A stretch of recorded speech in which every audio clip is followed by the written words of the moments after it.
Hi everyone. I'm going to do a quick video simulation of me eliciting and interpreting information while my son reads an informational text. So I've chosen an article from the Week Junior, which I've shared with you before. It's just a really great kid-friendly article news magazine that provides a lot of information that's, be informative and engaging to kids. So I chose an article in here on the oldest dog bone discovered. And there's a couple of ways that, before I bring my son in, I just kind of want to talk about my planning process. So there's a couple of ways I would prepare. I do not like to write in my magazines or books, so I typically will use sticky notes. I have these little sticky notes here. And you can just kind of write down your questions or some of the questions you want to focus on, and then stick those right in the article where you're going to be needing to use them. However, for this particular activity, I did make a copy for my son. Well, I made a copy for myself because he's going to use the actual magazine. So you can see I've got my sticky notes here with my notes and my questions ready to go. The other option you have, and this would be if you wanted to use, I'm going to share my screen very quickly. If you wanted to use a digital platform with articles, I love Newsella because you can put little notes directly into the digital version of the article. I chose this rock art, maybe the earliest depiction of dogs. So you can see my dog theme there, but you can see I've already highlighted some words and a sentence here. That was more to kind of just show you, but so let's just say you wanted to highlight the name of this journal and make yourself a little note. And it could be a note of a question you want to ask students. It could be a note for yourself. I'm going to change the color. You just write the note right in there,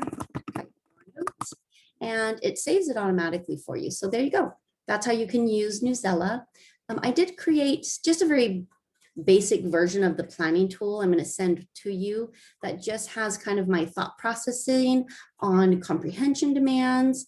Quick little note I do want to make. These magazines are not leveled to any kind of grade level or reading level. And so it's really important when you choose texts for your students that you choose texts that are at their reading level. My son's a bit higher in reading, so I chose a more complex text for this simulation. And then down here, I've got the questions that I'm going to ask and just kind of how I think he might respond, and then some follow-up questions. So these questions I have on my sticky note here, and I don't write them all out because, I want my interaction to be with my student to be a little bit more authentic and natural. And so if I have every single thing written out and I'm reading from it, it's very robotic. So these are just to give me a little kind of trigger and say, oh yeah, that's the question I wanted to ask. And then over here, I have my follow-up question, just some ideas for follow-up questions. And that's what I have in the third column here. Of course, in the moment, I may ask something different because that's part of eliciting and interpreting, because really I want to draw his responses out and interpret what he's saying. So anyways, you can just kind of read through this on your own to get a better idea of how I planned. And then, yeah, I'm just going to pause the recording for a minute and bring my son in. Good morning, Ms. Johnson. Good morning, Brayden. Thank you for joining me this morning. Actually, it's afternoon, but all right, how are you doing today? I'm doing very good. How about you? I'm good. I'm excited to work with you. Me too. Okay, good. So today we're going to be reading an informational text. I chose an article from the Week Junior, and the article is Oldest Dog Bone Discovered. Okay. So before I have you read the text, I want to just kind of talk about some of the text features. So you can see here we have the title of the article, which is Oldest Dog Bone Discovered. There's a couple of pictures with captions that might help if you read those. This tiny little mini article here, it doesn't have anything to do with the article that we're reading. It has to do with dogs, but it's about dogs that can detect COVID-19, and we're not going to really read that today. So yeah, when you read this, I just want you to think about,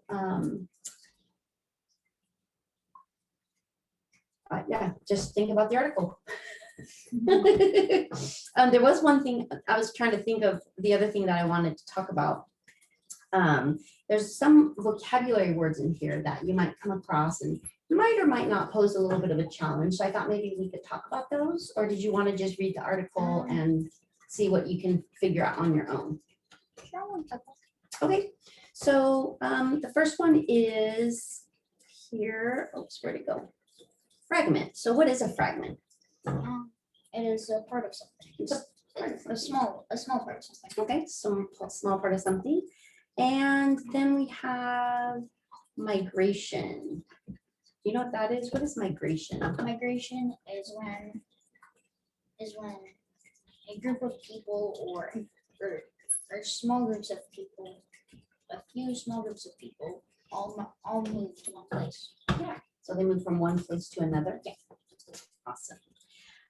And actually, I did have another couple of words, but I think that I'm going to go ahead and let you read the article, and then we'll just kind of talk about it. I'll ask you some questions, okay? Okay. All right. Thank you. Yeah.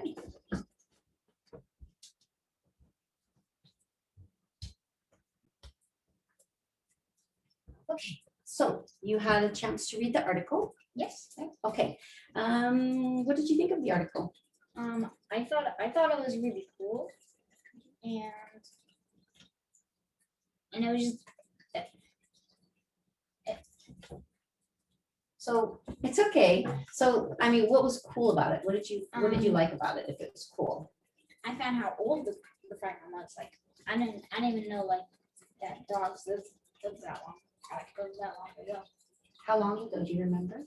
Um, You can look in the article. it was they were discovered. Well, the dog bone was around 10,150 years old. Mhm. I was 150 years old. 10,150 years old. Yeah, that is cool. I'm glad you found that part interesting. Yeah. So, oops, I got my questions backwards here. So in the article, it talks about how humans tamed wild dogs. So why do you think humans tamed wild dogs? Well, I think they tamed them because they were really good for hunting. Because they had to hunt live prey. Oh. The early humans had.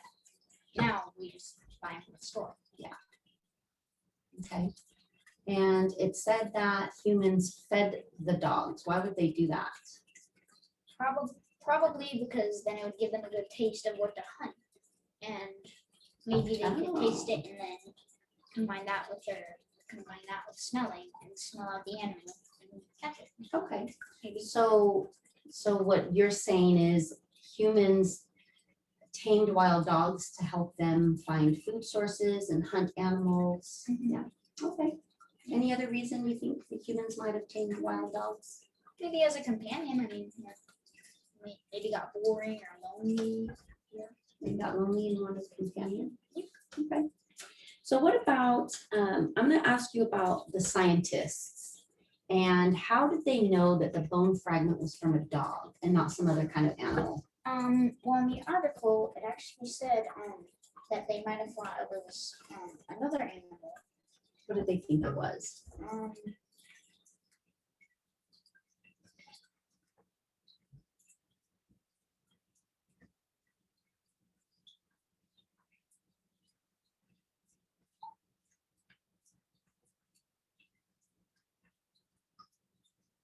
at first they thought it was from a bear, and then after the DNA research, they found out that it was from a dog. Okay. And what is DNA? Do you remember what that is? Well, it says what it is right here. A chemical carries all the information about a living thing's body and characteristics.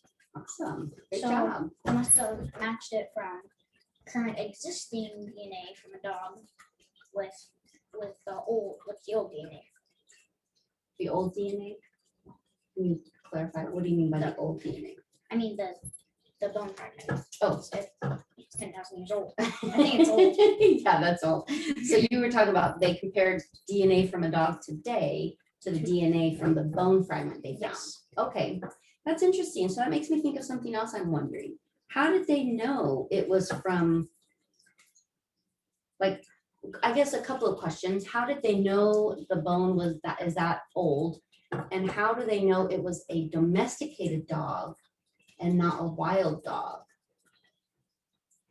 Well, it says in the article, they found little pieces of food that it had eaten, like whale bits, seal, fish, Mhm. and normally they just hunt little squirrels and bunnies. But humans ate whale bits, fish, and seagulls. Oh, So they probably wondered how did a dog eat this? So then maybe they thought, oh, this was tamed. The dog was tamed. I like that connection. So what are whale bits that you're talking about? I don't know. Can you show me? So maybe it's running around here somewhere. Yeah, right here. Oh. Mostly fish, seal, and whale bits. Oh, whale bits, like bits of, I thought you were saying a different word, sorry. Whale bits. So bits, no, I knew whale, but I didn't remember bits. Okay, cool. Wow, all right. It's amazing what scientists can do, huh? Yeah. So if, so this will be my last question, just so you know. I know we've been kind of going a long time. So how does the discovery of this oldest dog bone help the scientists? And specifically the evolutionary biologists? Yeah, it probably helps them compare animals then and now. Mhm. So an animal then probably had to have a little bit more of a thicker coat. Mhm. So they might have found more DNA from hair on the Oh. bone fragment. And dogs nowadays aren't as fluffy, but they're still pretty fluffy. Some of them are. And why do you say that the dog would need a thicker coat? Because this was during the Ice Age. It says right around here. Right here. Yeah, the Ice Age. 30,000 years ago. Wow. A long time. Yeah, and so your connection there is what? The thick coat and ice age? Yeah. Yeah. But what is that connection? So how are you coming to that conclusion? Well, I mean, humans have coats and Mhm. like actual coats and jackets and stuff. Dogs, they didn't have that back then. Nowadays we have little sweaters for them. But then they needed fur coats Uh-huh. to keep them warm and cozy. So like they absorbed heat but kept the cold out. Wow. I really like how you provide very specific examples. Thank you. You're welcome. Well, thank you for participating in this with me. I appreciate your help. Oh, do you want to pause it? Oh, I have to pause it? Maybe in class. Bye.